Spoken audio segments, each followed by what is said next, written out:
Buenas tardes, mi nombre es Elena Solano Martínez, soy estudiante de la UNED, vivo en Cartago y les voy a presentar a continuación el trabajo que realicé acerca del enfoque comunicativo y funcional. De la primer lectura de Murillo, Concepciones de los docentes acerca de la enseñanza de la lectura, que se enseña cuando se enseña la lengua española en la educación primaria, los cuales saqué 3 puntos: comunicación integral, estructura significativa y comprensión de lectura. En la comunicación integral dice que la enseñanza no se limita a la memorización de reglas ortográficas o gramaticales, sino que se busca que los estudiantes desarrollen la capacidad de leer, escribir, escuchar y expresarse oralmente en situaciones cotidianas. Esto va a promover una interacción social y una construcción del sentido común. Además, menciona Vygotsky que defiende la teoría de enseñar en base a la interacción con otras personas. En la escritura significativa, anoté 4 puntos, los cuales dicen que el estudiante o la estudiante aprende a redactar textos coherentes, conecta su vocabulario, mejora la ortografía y la escritura textual en contextos reales y significativos. Además, la enseñanza se enseña como una extensión de la lectura, fomentando la creatividad y la expresión personal. La lectura y la escritura van de la mano. Cuando el niño o la niña lee, aprenden a producir sus propios textos, reforzando cómo debe describir cada palabra. Sin embargo, esto tiene la limitación cuando, por ejemplo, se le indica al o la estudiante a copiar directamente de la pizarra, o cuando se le entrega ampliamente materiales fotocopiados, lo que quita el espacio al propio razonamiento. En la comprensión de la lectura, enseñar a leer no solamente debe de enfocarse en cómo pronunciar correctamente las palabras o en saber cómo diferenciar los fonemas, de modo que él o la docente debe de profundizar más su enseñanza sobre la comprensión de lectura que se realice para que los estudiantes logren organizar las ideas obtenidas a través de la lectura y no leer sin percatarse del significado o la intención del texto que están leyendo. Y es importante mencionar que en algunas ocasiones y en algunas áreas del país esta situación no se puede llevar a cabo exitosamente debido a que él o la docente no cuentan ni con el tiempo ni con los materiales necesarios. En la segunda lectura de Vargas, la asertividad en las prácticas pedagógicas para el desarrollo de competencias comunicativas, menciono 4 conocimientos que se requieren para el dominio de la competencia comunicativa.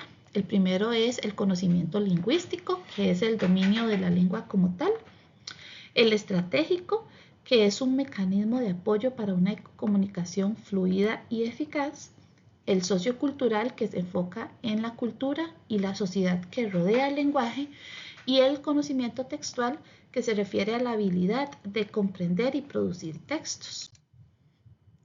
Aspectos en el currículo docente. Menciono 6 aspectos importantes que deben de estar en la programación del currículo docente. El primero son recursos y materiales que fortalezcan la educación brindada. El segundo es una secuencia ordenada y organizada que le permita una progresión coherente. El tercero es una evaluación que mida el proceso alcanzado en el aula. El cuarto es un contenido programado pero que sea relevante para el aprendizaje de los niños y las niñas. El número 5 es tener objetivos claros que indiquen qué debe de lograr el estudiante en cada tema aplicado. Y el último es una metodología con una participación activa de cada estudiante.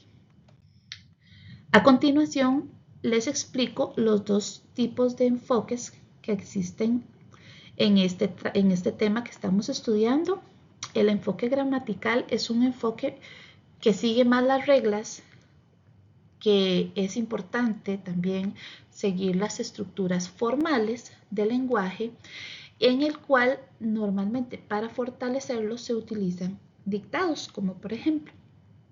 Y el enfoque comunicativo es un enfoque un poco más flexible porque tiene el objetivo de que los y las estudiantes utilicen el lenguaje, además prepara al estudiante para situaciones reales donde se enfatice la comunicación y se promueva una interacción auténtica.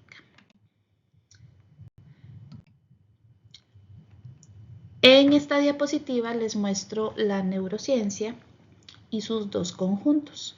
En el primer conjunto tenemos las áreas que se relacionan con el procesamiento lingüístico y en este primer conjunto se cumplen tres funciones: producir, comprender y organizar el lenguaje. En el segundo conjunto, por su parte, tenemos la interacción social, así como las emociones y las motivaciones que se le brinden al estudiante o a la estudiante desde temprana edad. Por esta razón es importante que ellos y ellas se desarrollen en contextos positivos, con lenguajes reales, debido a que el cerebro está preparado para aprender por medio de experiencias sociales. Para ir concluyendo esta presentación, ya vamos por la estrategia metodológica desde el enfoque comunicativo, donde se establece que la estrategia que se debe de utilizar en la enseñanza de la lectura es fomentar que él o la estudiante aprenda la lengua en medio de situaciones reales y cotidianas. Además, se recomienda el uso de textos reales y auténticos como lo son los periódicos, la noticia y el diálogo. El uso de una evaluación continua, además, es importante que priorice la participación y el desempeño. Además de la lectura, escritura y expresión oral, se debe de trabajar en conjunto, no por separado. El docente tiene que tener un rol mediador que guíe y oriente sobre la comprensión del lenguaje, para que sea el estudiante el protagonista, el que logre construir su propio aprendizaje y no el docente. Los aspectos de la caracterización son: el primero es usar el lenguaje de una forma centrada, donde no se utilice de una forma estructurada, sino para comunicarse, debido a que dependiendo del contexto dado, el lenguaje se va a utilizar, sea para narrar, explicar, detallar o persuadir. El otro aspecto es que se debe fomentar el diálogo, la cooperación y la discusión, esto para ser utilizado como una base en el lenguaje. Y por último, debe de existir una variabilidad de recursos que se adapten al contexto de él o la estudiante. Este método busca que los y las estudiantes aprendan el idioma de una manera comunicativa, donde la interacción sea su primer forma de aprenderlo. Por esta razón, las clases deben de ser dinámicas y creativas, donde el estudiante o la estudiante sean protagonistas y a su vez el docente sea un guía sin interrumpir el papel primordial que tienen los y las alumnas.